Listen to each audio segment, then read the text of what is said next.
It's Jackson State versus Southern. And for the second time in recent history, the Boombox Classic won't only be played in the regular season, but also in the SWAC Championship game. Oh, yeah, it's locked on HBCU. Play my music.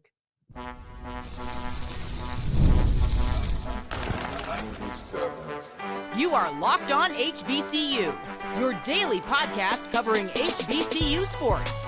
Part of the Locked On Podcast Network, your team every day. What's going on, family? Welcome back to another episode of the Locked On HBCU podcast, your number one daily one-stop shop for everything HBCU athletics, Monday through Friday, part of the Locked On Podcast Network, your team every day. And I, of course, am Darrion Gray, a.k.a. the Mouth of the South, Texas Southern alum and former TSU Herald Sports editor and current contributing writer at USA Today's Saints Wire. Thank you for going on this journey with me. Make a Locked On HBCU your first listen of the day every day. And remember, just because the mic cuts off does not mean that the journey's over. Just means it's time to follow me on Twitter at South Exclusives. Starts with an S and ends with an S. Today's episode is brought to you by FanDuel. Go to FanDuel.com to make every moment more. If you're new to FanDuel, get $150 back in bonus bets when you put down a winning $5 bet. Go to FanDuel.com to get started. It's Jackson State versus Southern. It's the Boombox Classic. It's the SWAC Championship game. These are two fan bases that, quite frankly, don't like each other, and I'm glad that both of you are here today. I'm glad that all SWAC fans are here today. Thank you for all of this. If you haven't checked out a game of the week because maybe your team just wasn't a part of it, but now you're showing love for the conference, let me tell you how we get down on this show. We'll wrap it up with one key to victory for each squad. We'll look at the two biggest storylines, or at least my two favorite storylines going into the matchup.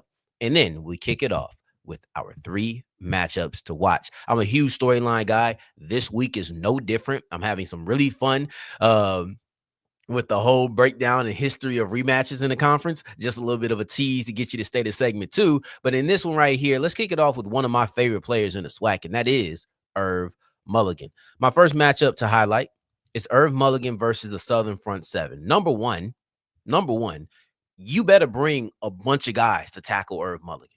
That will be the problem. If you are just deciding, oh, well, you know what? One guy to the ball is good enough on this play and then that play. And it's a multitude of plays in which you're only getting one guy to the football. It's going to be a multitude of plays where that play gets extended. I'm just going to be honest with you. Irv Mulligan is a guy who has the power to run through and the speed to run by. And I know what you may be thinking, because I view this game through a premise of we watched this already. So I look back at what happened the first time that these two teams faced off and use it to shape certain things, as you should, as these teams will do. But the thing is, you'll also have adjustments. So the same way that T.C. Taylor is saying, oh, okay, this worked. Terrence Graves is saying, okay, that worked against us. We got to make sure that we change here. One thing that wasn't crazy is Irv Mulligan. But the thing is, context is important. That was Irv Mulligan's first game back from injury. This is him trying to get his legs underneath him. This right now is Irv Mulligan in peak form. There's no, I'm trying to make sure that I'm right. I'm coming back from the injury. Game speed might be. This is Irv Mulligan, who has had over 100 yards in 5 of the last 6 games.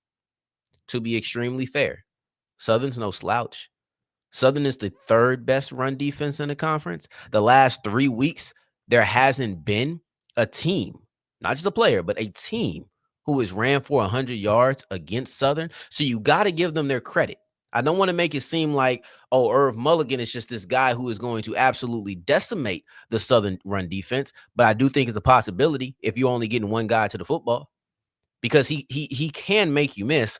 And you got to remember, we're talking about the offensive player of the year. The key to stopping players like him is rallying. That's just basic football, right? Like, I can dress it up and I can say it with a whole bunch of dramatics. You know, I got people I'm close to. They in the acting field. I can dress it up. I can go ask so-and-so and so-and-so and so-and-so. I'm going to try to stop name dropping on here. So I got 3 people in my life. I can say, hey, how dramatic is this? Should I dramatize it some more? But there needs to be no dramatics when you're talking about Irv Mulligan. He's the SWAC Offensive Player of the Year. He's the best running back in the conference. And I know that Southern has 3 running backs, so they understand the importance of running the football. And let me tell you the importance of stopping Irv Mulligan. If you're not able to do that, the entire offense gets to flow. Southern is going against a team in Jackson State that threw the ball the third least amount of times in the conference. You better stop the running back because this is exactly what they want to do. The other thing I want to look at kind of goes hand in hand, and that's the Southern defensive line versus the Jackson State offensive line. See, when you think JSU, you probably think Irv Mulligan. I would say that's a safe one to say. He is the SWAC Offensive Player of the Year. Well, on the other side, when you think about Southern, you probably think about Ckelby Givens. He is the co-SWAC Defensive Player of the Year, right? Like these are players who are probably the first ones in your mind. They may meet a few times on Saturday. They really may. But in order to do that, the defensive line is going to have to step up for Southern. It was not great last time. I thought Jacoby and Morgan and Cam McCoy were way too clean. I thought that there wasn't enough tackles for a loss. If you're looking at it from a Southern perspective, the battle of the trenches was won by Jackson State. You don't want that to happen again. You do not want that to happen really on either side of the ball, but right now we're focusing on the D-line for Southern. But while you may think of Ckelby Givens, and I do as well, TC Taylor will too.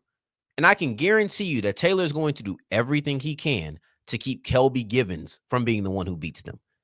The thing about that is, just because he does everything he can does not mean that Ckelby Givens will be stopped. Players of that caliber tend to fight through certain objects and certain obstacles, and you see that in these type of matchups. We'll just have to see if he's able to do it.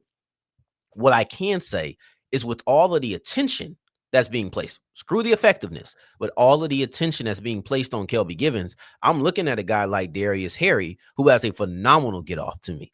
I really think when you watch him get off the line, it was a specific play in that first Jackson State game, I think in the first quarter, in which you saw the speed, and he ended up getting in the face of Morgan. You seen a play in the Bayou Classic where I think it was a read option, and the burst is apparent. I'm looking at guys like him off the other edge. Can we get to the quarterback? Because if he's able to get after the quarterback, if he's able to disrupt the running game, now you're going to have to eventually choose. Do I stop sliding protection towards Ckelby Givens because it's kind of hurting me over here? Do I help this offensive tackle who's struggling, and now that's going to free up Ckelby Givens? Do I go super heavy base, or excuse me, heavy personnel, so now I got two tight ends on the field, and it's different things. But I think Darius Harry and some of the other, specifically Harry because he's on the edge, but some of the other defensive linemen stepping up for Southern forces Jackson State to do different things. Maybe it changes their game plan. We'll see. But I would love to see if they can step up. Lastly, Chandler Whitfield, Southern wide receiver versus that Jackson State secondary. I didn't walk out of JSU versus Southern in the regular season with a bigger takeaway than, or more impressed with anything. I wouldn't say bigger takeaway, but I was extremely impressed with the way that Noah Biden was able to attack the deep portions of the field against Jackson State secondary, specifically in that range in between the corner and the safety. I thought they did excellent. The thing is, Noah Biden is not my quarterback anymore. If I'm Terrence Graves, did that make me not want to target downfield? It wouldn't do that for me. I'm still going to test you because it was wide open and I hit it multiple times. If I hit it multiple times, I'm going to try to do it again. Just being honest with you. And you take it anywhere. If you do this multiple times, you're going to try to do it again. That's a fact. Especially if you're getting away with it. If the consequences are not coming up on you, you're going to try that again. Especially if you got great success. And that was the case in this Jackson State versus Southern game, where Southern was able to consistently get deep shots. So when you come back this game, you don't want to wait until the third and fourth quarter to be able to get 15, 30-yard plays. I want to try to get them in the first drive. I want to try to get them on when it's 5 minutes left on the clock in the first quarter. That's when I'm trying to activate this. And I'm going to see it. I'm going to test it. You're going to have to stop me a couple of times because I've seen myself succeed a couple of times. So you're going to have to stop me. That's one of the things. And if I'm looking at quarterbacks, or excuse me, if I'm looking at wide receivers that your quarterback, Jalen Woods, can target, I'm looking at Chandler Whitfield. I would assume that being able to attack over the top would then lead to, if you do it early enough, the midfield, right? Whether that's 15 yards down the field or literally 10 yards down the field or literally the middle of the field. I personally would try to see if I can open up the shallow by hitting deep. Just a little something from the mouth of the South. I don't know, but Chandler Whitfield, he's the guy, right? He is the guy. So that's the person I'm looking for the most. But let's push forward and look at the storylines. Didn't I just tell you I'm a storyline guy? This is what I've been looking forward to. You would be surprised at how many SWAC championship games are rematches, but how many of those rematches result in a team who lost coming out as the victor. We're going to have to look at it. We're going to look at that as we continue with Locked On HBCU.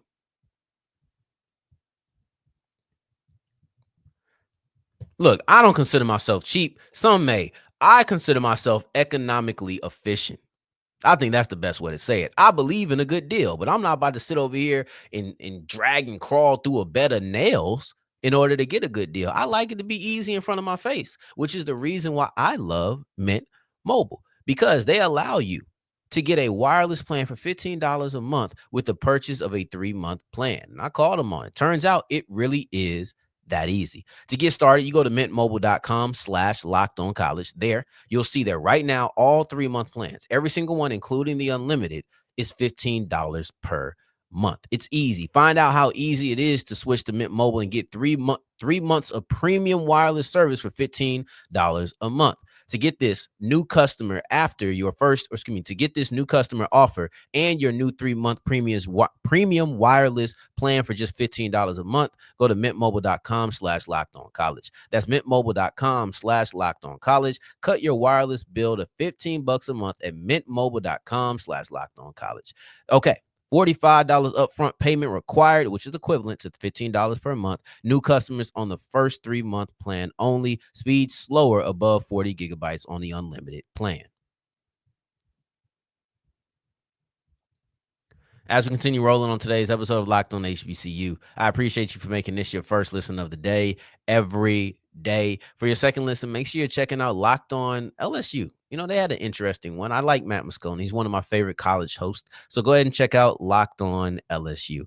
For our SWAC championship game, right? I probably should have said Locked On somewhere that has a championship. Check out Locked On Longhorns, my guy Jonathan Davis, right? They're in the SEC title game. So let's look at the SWAC title game. Okay, let's get into it. Today we're going to break down the history of SWAC championship game rematches. SWAC championship games have been a rematch in all but one of the last 10 matchups, and that was Jackson State versus Prairie View A&M in 2021. Outside of that, over the last 10 years, it has been a rematch in every single SWAC championship game from some point earlier in the regular season. Let's go down the history of them and see how many times it's split. So you're looking at FAMU versus PV last year, 2-0, FAM. Jackson State versus Southern the year prior, 2-0, Jackson State. JSU versus PV, only in the SWAC championship game. Alcorn versus Southern, 2-0 Alcorn. Alcorn versus Southern, 2-0 Alcorn. Alcorn versus Grambling, 2-0 Graham. Alcorn versus Grambling, 2-0 Graham. Alcorn versus Grambling, it was 1-1. So that's the first time you get a split. You got to go all the way back to 2015 to get the first time that a team has split. And Grambling won that first matchup. Then you're looking at Alcorn versus Southern, 2-0 Alcorn. Again, this was a point, man, where Alcorn was dominating this division. The East was Alcorn's for grab. Like, I remember when that was a thing. But then you had Grambling and Southern when they was going toe-to-toe for it. But then eventually, where was I? I think I'm at the last one. Jackson State versus Southern, and that was 1-1 as far as Jackson State and Southern split, and that's 2013. But for the most part, you look at it, the team that won in the regular season won. You have 9 opportunities. In the last 10 years, there have been 9 games in the SWAC championship game that have been rematches of games earlier in that season. Of the 9 games that were rematches from regular season matchups, only 2 of them came out victorious after losing in the regular season matchup. That makes sense? I hope I said that concisely. Let me say it one more time. Over the last 10 years, 9 of the SWAC championship games have been rematches from regular season showdowns. In those 9 games, only 2 times has the regular season loser become the SWAC champion. So we're looking at Southern, the first one to do it, like almost on some 10-year anniversary type stuff. But we're looking at Southern to see if they can pull off that upset, which brings me to my second storyline. I hope I wrapped that up concisely, because I really didn't want to just throw you a bunch of numbers. But it also tells me the better team typically wins. Like the better team is just the better team 9 times out of 10. And when Jackson State wins the way that they did, they appear to be the better team. And I think that these teams are different, of course, but it's not as if one team changed. Sometimes it's like, oh, well, this ain't the same Southern. It's also not the same Jackson State. And even if it is, it's a Jackson State that has continuously won by a decent margin. It's a Jackson State that has continuously put up a good amount of points. That Jackson State that came in that game, that's a good version. If you're staying the same, that's a pretty good place to stay. Now you look at Southern. This game means more. Ckelby Givens was asked, what would a SWAC championship mean? And it essentially was a way to answer all of the doubt. He said, hey, people don't think we should win this game. People didn't think that Terrence Graves should be our head coach. People didn't think that I should have won the SWAC championship, the SWAC Defensive Player of the Year. Everything about this game for Southern screams, they don't believe in us. Watch me do it. They didn't believe in you. Watch me do it. That's been an attitude. Honestly, Terrence Graves' attitude after clinching the SWAC West is very similar. There's no disconnect between how Graves spoke after winning the SWAC West, clinching it, and then how Ckelby Givens is speaking going into the SWAC championship game. Everything about their rhetoric screams there was a lack of belief. Now look at us. Some of that is current, some of that is past. Like for Graves, it was all about the fact that you didn't think I could be a head coach. Now look at me. I'm already winning the division in my first year. For Givens, it was you didn't believe in me as a player, not just going into the year, but literally a week ago. You didn't think I was deserving of this award. You didn't think I was one of the best players in my conference. It also goes, you didn't believe in my coach. It also goes, you don't believe in us going into this game. That's like past, recent past, and future. There is a different level of motivation going into this game. And it feels like, how they say playing with house money. That's kind of what this feels like to me. I'm not going to lie to you. This kind of feels like we have nothing to lose. So we're going to go and let it all hang out. That's how I feel to me.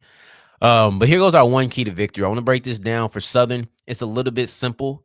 For Jackson State, it's also simple, but neither one of these are really easy to do, but they're very, very simple to say. And I think they're very accurate, which is why I said them. So let's do that as we continue with Locked On HBCU. Today's episode is brought to you by FanDuel, and FanDuel is the official sports book of the Locked On Podcast Network. When I'm looking at FanDuel, I don't care if I'm about to sit down and watch Thursday Night Football. Oh my God, I can't wait for this game. Literally, I don't remember the last time I sat down and just did appointment watching for football. That's what I'm about to be on right now, though. So you're looking at football, basketball's back. I know somebody made some money on the Heat knocking off the Lakers by 40 some odd points. Ooh, wee, woo. Sorry, the little bit in me still don't like the Lakers. And it's funny because I love Bron. But anyway, I love money. You love money. Go to FanDuel.com. We can all get what we love. Put some money down on the sports that you know, whether that's players, individuals, or teams. It does not matter, or it don't even matter the sport. Just go to FanDuel.com. That is FanDuel.com. Get $150 back in bonus bets if you put down a $5 bet and it wins while also being new to FanDuel. Got to make sure you check all those boxes, but in order to do it, got to go to FanDuel.com. Make every moment more. As we're wrapping up today's episode of Locked On HBCU, I appreciate you for making this your first listen of the day every day, making it all the way to segment 3. And I thank you 2 times for that. Thank you. Thank you. Let's get into our keys to victory for this team. For both of these teams, excuse me. For both of these squads. You have Southern, and I want them to stop the run. Here's the thing. Jackson State is a phenomenal offense. Jackson State has the most or second most yards per game. They have the most points per game. They're an extremely efficient offense who can do either of the things, right? Like they can do a lot. I know that they don't throw the ball a whole lot, so their numbers aren't super high, but I think that Morgan has been very efficient. I like what I've seen. They've been effective throwing the football. I feel a sneeze coming. Let's stop that. But Jackson State is an offense that's really good. But what did I say to start the show? The engine that runs it is Irv Mulligan. The engine that runs it is the ability to run the football. And Irv Mulligan's the offensive player of the year for a reason. Stopping them is not going to be easy because you got to go from Mulligan to maybe even Terrell. Like it's too many guys in the backfield. You got to have a concerted effort. It is possible though. By stopping them, it puts more pressure on the passing game. And I remember when I was watching the Alabama State game and I did my recap on it and I spoke about the Alabama State defense.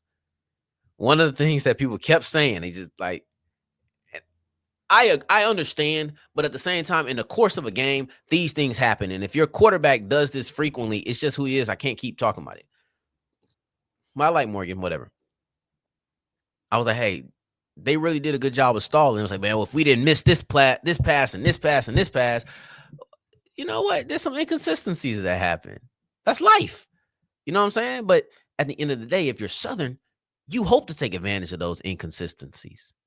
If you're Southern, you're hoping that by stopping Irv Mulligan, I'm putting so much pressure on that passing attack that now Ckelby Morgan is going to make a mistake. And it doesn't have to be a turnover. It just needs to be a sailed pass on third down. Now it's a punt, and it comes back to you. By stopping the run, you force JSU to become this one-dimensional team.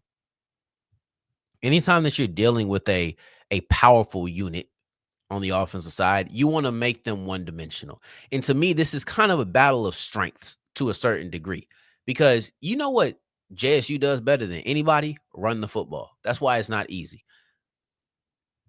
Not only does Southern have a solid run defense, but they have the best pass defense. So if I can force you to stop running, and now you have to pass and you have to feed into what I do better than anybody else. I stop you from doing what you do better than anybody else. So now you have to go against me in what I do better than anybody else. That's what the key is to me. And if I have to make a basketball analogy, if I can make a basketball analogy, this is kind of like the guy who's extremely good going to his right. So you almost overcompensate to make sure he can't drive right and force him to go to his left. That's what this feels like to me. And it's like, okay, I'm great going this way. Let me overcompensate here because I know that, you know what, even if I sell out for the run, if I sell out for this right side and he ends up going left or end up having to pass the ball more, I trust it. I'm going to be able to recover. You might get me on one, but at the end of the day, I know I can stop you passing. That's how you have to approach it. Is it going to be effective? All this stuff is in theory. All of this stuff is in theory, baby. But at the end of the day, that's what I'm doing. Your key to victory is stop the run. If Irv Mulligan goes crazy, you are losing. I do not see a world in which Irv Mulligan has a monster game and Jackson State loses. I just don't see it. Then for JSU is get a quick lead. This happened last time, and you see what happened. And if you get another 23-point lead early in the game, I think you're going to see the same thing again. Jackson State is going to lose. Southern is going to lose. JSU got a 23-0 lead the last two times these teams played. The last time these two teams played. Southern's not built to come back from that. And if you do something similar, I think it's going to be good for three reasons. Number one, you're a high-powered offense. You shouldn't get caught. High-powered offenses do get caught from time to time, but you never bank on it. This offense is too good to have a 15, 20-point lead in the second, third quarter. Let's just say the third quarter, right? Like, it's too good to have a 30-point, 20-point lead for a couple of possessions. Eventually, you should wake up. Even if it's like, dang, they starting to catch us. They starting to fetch us. Wake up.